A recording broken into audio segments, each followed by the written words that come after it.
Donc chers camarades, chers alliés, notre ville de Brest, cette ville détruite par la guerre et reconstruite, porte encore les stigmates qui nous rappellent tous les jours la nécessité d'un monde de paix.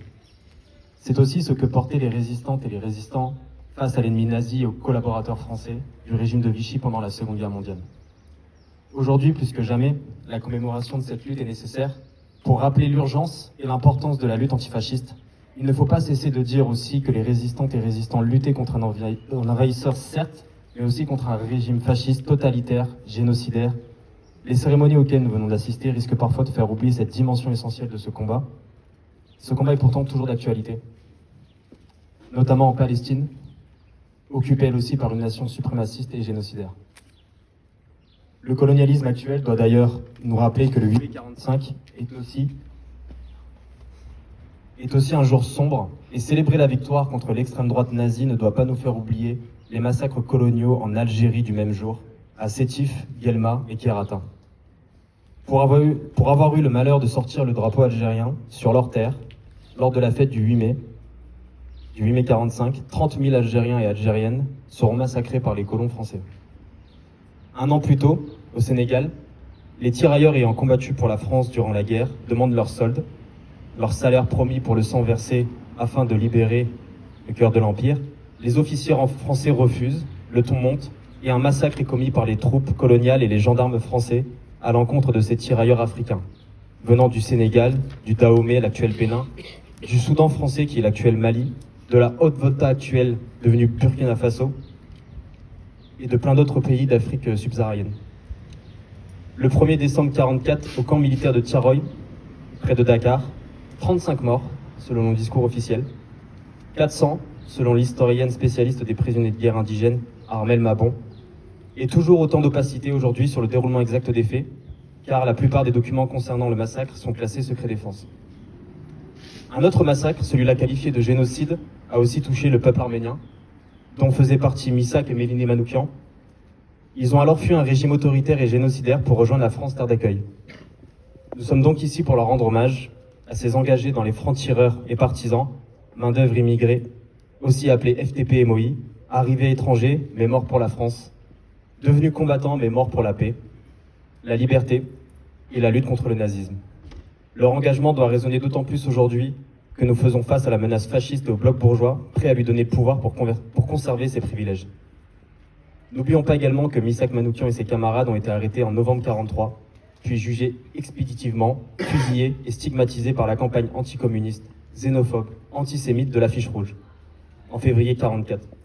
Là aussi, l'histoire fait écho au présent, où le judéo-bolchevisme est devenu l'islamo-gauchisme, où les groupes luttant contre le fascisme, comme nos camarades de la Jeune Garde à qui nous adressons notre soutien, sont dissous par un gouvernement autoritariste et préférant la voie du fascisme à celle choisie par les citoyens, par exemple en 2024, après la victoire volée au nouveau Front populaire.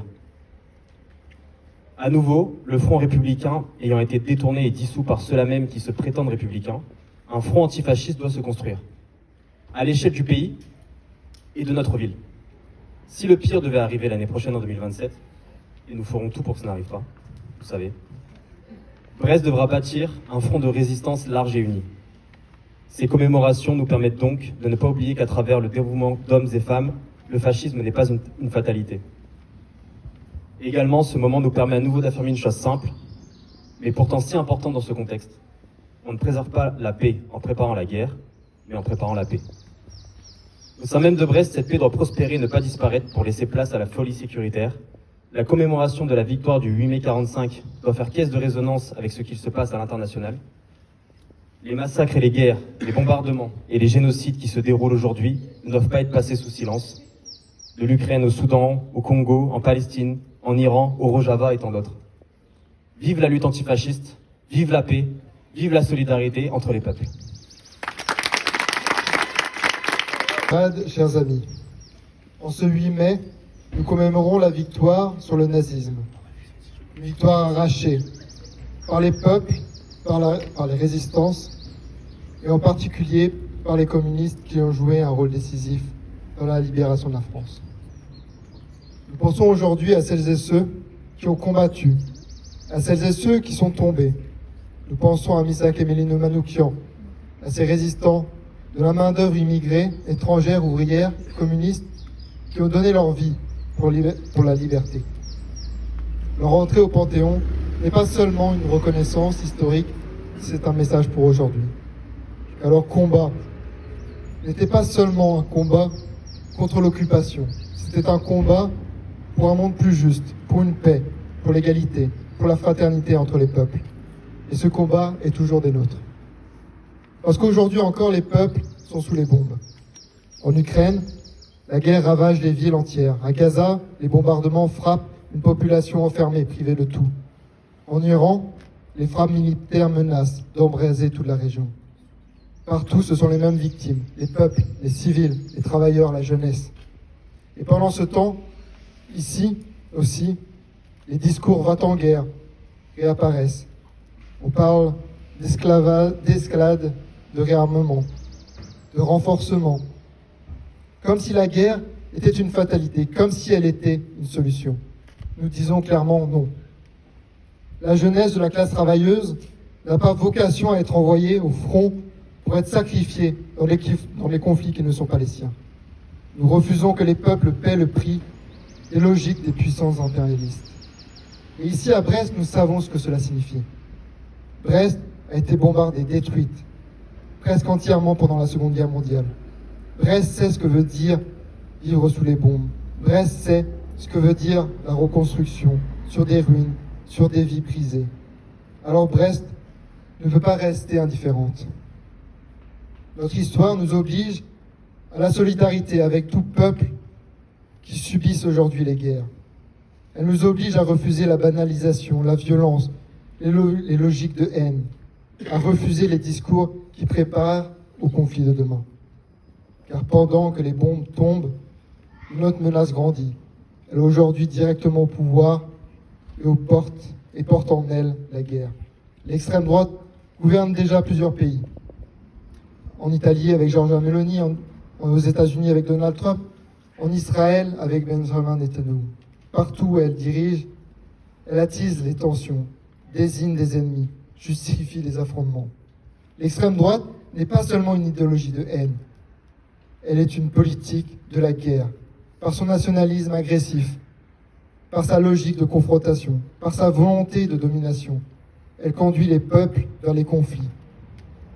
Elle ne se contente pas d'accompagner les guerres, elle les prépare, elle les provoque, elle l'assume. Derrière ces discours, ce sont toujours les mêmes conséquences, la guerre, la destruction et la souffrance des peuples. Face à cela, l'exemple de la résistance est clair. Les FDP et MOI, ces combattants étrangers, nous rappellent une chose essentielle. Ce sont les femmes et les hommes venus d'ailleurs qui ont versé leur sang pour la France, pour la liberté. Ils nous rappellent que notre force, c'est l'unité du monde du travail au-delà des origines. Ils nous rappellent que la paix se construit pas contre les peuples, mais avec eux. Alors aujourd'hui, rendons hommage aux résistants. Ce n'est pas seulement regarder le passé, c'est préparer, c'est prendre position dans le présent. C'est refuser la guerre, c'est refuser le racisme et l'extrême droite. C'est défendre la paix et la solidarité entre les peuples. Comme l'écrivait Missak Emeline Manoukian, dans le combat contre les ténèbres, mon âme renaît du mouvement d'espérance. Cette espérance, elle est entre nos mains. À nous de la faire vivre, à nous de la faire grandir, à nous de faire grandir le front des travailleurs avec tous nos frères et nos sœurs d'ici et d'ailleurs. À nous de lutter pour le triomphe, enfin la paix entre les peuples.